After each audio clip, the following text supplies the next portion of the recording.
GURPS Módulo Básico Campanhas.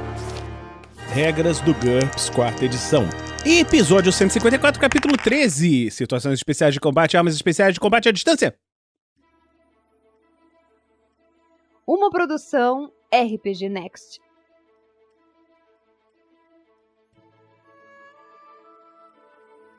Fala galera, bem-vindos a mais um episódio do Regras do GURPS, quarta edição. Vamos falar aqui rapidamente sobre as armas especiais de combate à distância. Algumas armas de combate à distância apresentam regras especiais e requerem observações adicionais. Arpões. A maioria dos arpões é farpado, utiliza as regras de picaretas que nós vimos anteriormente, exceto que a corda permite que o personagem faça o teste ST para libertar a arma mesmo à distância. Uma vítima arpoada pode se mover, mas somente até o limite do comprimento da corda. Para ir mais longe, ela deve vencer uma disputa rápida de ST para puxar a corda das mãos do atacante. Ela talvez tenha que vencer uma ST 50 ou maior para escapar se a corda for grossa e estiver amarrada em algo sólido, por exemplo, um navio. Bestas. Quando um personagem compra uma besta, ele deve especificar a ST dela. São necessários 2 segundos para engatilhar uma besta de ST igual ou inferior à do personagem. Uma besta mais forte provoca mais dano, mas demora mais para engatilhar. Uma besta com uma ST 1 ou 2 pontos maior do que a do personagem leva 6 segundos para engatilhar. Uma besta com uma ST 3 ou 4 pontos maior do que a do personagem exige uma alavanca de besta para engatilhar e leva 20 segundos. Um personagem não consegue engatilhar bestas mais fortes do que isso, exceto se usar dispositivos mecânicos lentos, mas ele ainda pode dispará-las. Lembre-se que além do tempo para engatilhar, sacar um virote leva um turno, a menos que o personagem tenha sacar rápido, flecha, ou no caso virote, e mais um turno para carregá-lo na besta. Boleadeiras. A boleadeira é uma arma de arremesso que se entrelaça no alvo. O alvo pode se esquivar ou bloquear, mas se ele tentar aparar, as boleadeiras atingem o braço que está aparando, com os mesmos efeitos descritos abaixo. Exceção: um sucesso num teste de aparar com uma arma que causa dano por corte pode romper as cordas estragando a boleadeira. O personagem pode apontar a boleadeira contra qualquer parte do corpo. Em caso de sucesso, ele causa danos e se envolve no alvo. Para escapar, a vítima precisa de uma mão livre e um sucesso em 3 testes de DX. Cada tentativa conta como uma manobra a preparar, durante a qual a vítima não pode fazer outras ações. Os animais rolam no chão para escapar, com uma penalidade de -3 se tiverem patas e -6 se tiverem cascos. Se o personagem atingir uma arma ou um braço ou uma mão segurando alguma coisa, faça uma disputa rápida na negada da boleadeira contra a ST do alvo. Se o personagem vencer, o alvo deixa cair o que estava segurando. Isso não afeta um escudo preso ao braço. Se atingir uma perna ou pé, a boleadeira se entrelaça nas 2 pernas. Um alvo correndo deve fazer um teste contra DX ou cairá, sofrendo um D-2 pontos de dano. Se atingir o pescoço, a boleira interrompe a respiração do alvo, veja sufocamento, que nós vamos falar posteriormente, até que ele consiga escapar. Coquetéis Molotov e frascos de óleo. Um coquetel Molotov NT6 é um frasco cheio de gasolina e com um pavio em chamas, normalmente um pedaço de pano qualquer. Quando em mãos, é preciso uma manobra preparar para acender o pavio, se o personagem tiver uma tocha ou isqueiro, e uma manobra ataque para arremessá-lo. Em teoria, o frasco se rompe ao atingir alguma superfície dura, qualquer coisa com RD 3 ou mais, derramando a gasolina que imediatamente se incendeia. Na verdade, sabe-se bem que os coquetéis Molotov não são muito confiáveis. Eles têm Mouth 12, independente do nível tecnológico, veja Mouth funcionamento que nós falamos anteriormente. Numa jogada de ataque, qualquer resultado de 12 ou mais faz com que o pavio se separe do frasco, que o frasco não se rompa ou que o combustível não se incendeie. Se lançado contra uma pessoa, ela pode se esquivar ou bloquear, mas não aparar. Se ela se esquivar, o frasco se rompe no chão aos seus pés. A mesma coisa acontece se ela não conseguir se defender, mas não tiver uma RD de 3 ou mais. O frasco bate no corpo sem quebrar e quebra no contato com o chão. Se ela bloquear, o frasco se quebra no escudo. Se o alvo for o chão, ou se o personagem mirou numa pessoa, mas atingiu o chão, o coquetel Molotov ateia fogo num raio de 1 metro. Veja ataque de efeito em área,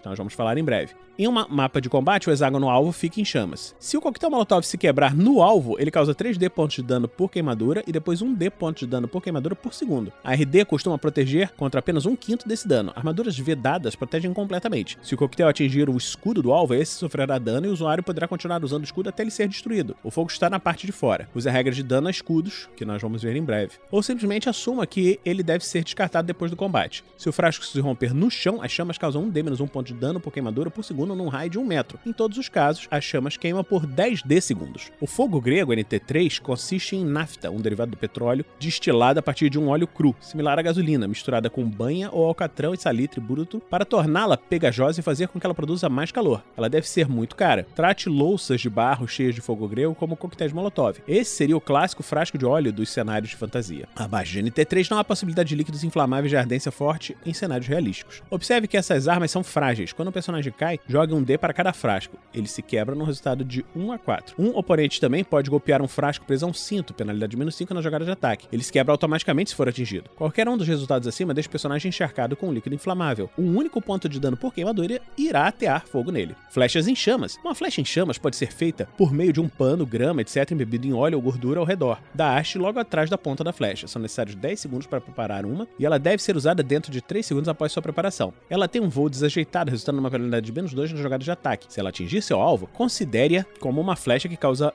um ponto de dano por queimadura como efeito conjunto. As chances que as chamas se espalhem depende do que a flecha atingir. Granadas de mão. É necessário uma manobra preparar para pegar uma granada de mão do cinto, colete, etc. Para usá-lo, o personagem precisa armá-la, puxar o pino, o que requer uma segunda manobra a preparar. Depois disso, ele pode lançá-la normalmente. A maioria das granadas tem um tempo de retardo fixo, normalmente menos de 5 segundos, mas algumas detonam com o impacto. Se a granada tiver um retardo, o personagem pode levar 1 ou 2 segundos para apontar e rezar para que ninguém atire nele antes de jogá-la. Se ele não fizer isso, é possível que o inimigo consiga apanhar uma granada que cai ao seu lado e jogá-la de volta. Ele leva 1 segundo para se ajoelhar, outro para preparar a granada e mais um para jogá-la e... vamos ver.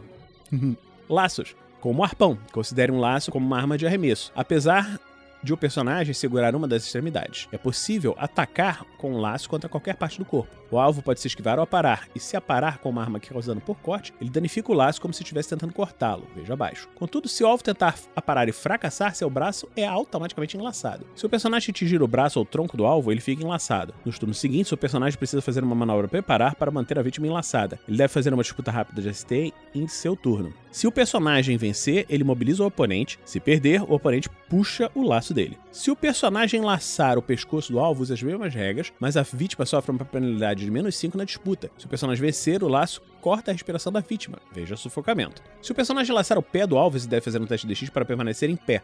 Faça isso no lugar da disputa acima. Ele faz o teste com uma penalidade de -4 se estava correndo. Se o alvo cair, ele sofre um D-4 pontos de dano ou um D-2 se estava correndo. Nos turnos seguintes, use as regras acima para manter o alvo enlaçado. O personagem precisa manter o laço esticado o tempo todo para imobilizar e sufocar a sua vítima. Isso requer uma manobra preparada a cada turno. Se estiver usando um cavalo treinado para fazer em seu lugar, o personagem pode substituir sua CT pela do cavalo na disputa rápida. Para escapar de um laço esticado, a vítima pode cortar a corda, RD1, 2 pontos de vida. Para escapar de um laço frouxo, inclusive um laço puxado das mãos do atacante, use as regras apresentadas em boleadeiras que nós vimos agora há pouco. Redes. Uma rede é uma arma de arremesso que serve para emaranhar o alvo. O alvo pode se esquivar ou aparar. Se ele conseguir aparar com uma arma que causa dano por corte, ele danifica a rede. Considere uma rede com qualquer tamanho como objeto difuso, com RD1 e ponto de vida normal de acordo com seu peso. Se o alvo não conseguir se defender, ele fica emaranhado na rede e não consegue se mover ou atacar até conseguir se libertar. Para escapar, a vítima precisa de pelo menos uma mão livre e 3 sucessos consecutivos no teste de DX-4. Cada tentativa conta como uma manobra preparar, durante a qual a vítima não pode fazer mais nada. Os animais rolam no chão para escapar,